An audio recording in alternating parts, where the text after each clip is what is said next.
সামনে গিয়ে জামাত ইসলামী নেতৃবৃন্দ যখন মন্ত্রী হবে, মিনিস্টার হবে, এমপি হবে, তখন সেনাবাহিনীকে যে কোরআনের দর্শ দিবে।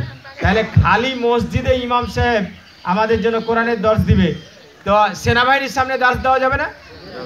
যাবে। তো সেনাবাহিনীর সামনে দর্শ দিতে হলে তো মন্ত্রী এমপি হইতে হবে, কি বলেন ঠিক না? ঠিক। তো সেজন্য এতদিন যারা মন্ত্রী এমপি হয়েছে তারা তো সেনাবাহিনীর সামনে বা সংসদে কোরআনের দর্শ চালু করেনি, করেছে? করে নাই। তো আগামীতে দেখবেন আমরা সব জায়গায় এখনো রাষ্ট্রীয় বড় বড় অফিসিয়াল যে সকল প্রোগ্রাম হচ্ছে আমরা তো কোরআনের দর্শ বাদ দিচ্ছি না, বুঝছেন?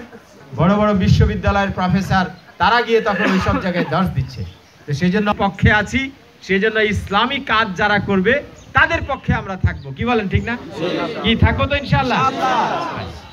তো আজকে আপনাদের হাতে যৎসামান্য যে কম্বল শীত বস্ত্র এসে সাবেক এমপি অধ্যাপক মুজিবুর রহমান বড় ভাই উনি আপনাদের হাতে আজকের শীত বস্ত্র তুলে দেবেন ইনশাআল্লাহ। তো এখন থেকে শীত বস্ত্র বিতরণের কাজ শুরু হবে। আপনারা সবাই যাদেরকে লিস্ট অনুযায়ী ডাকা হয়েছে সে অনুযায়ী আমরা সুশৃঙ্খলভাবে বিতরণ করব। আলহামদুলিল্লাহ, জামাত ইসলামী কিছু বিতরণ করলে গন্ডগোল হয় না তো? কি কাড়াকাড়ি হয়, মারামারি হয়, বিশৃঙ্খলা হয়? না, হবে না। কারণ এখানে এরকম থাকে যে আমি আমারটা পাওয়ার আগে আমার চাইতে গরিবটা পাক আগে, এই ধরনের চেতনা আমরা লালন করবো ইনশাআল্লাহ। সবাইকে ধন্যবাদ। আসসালামু আলাইকুম।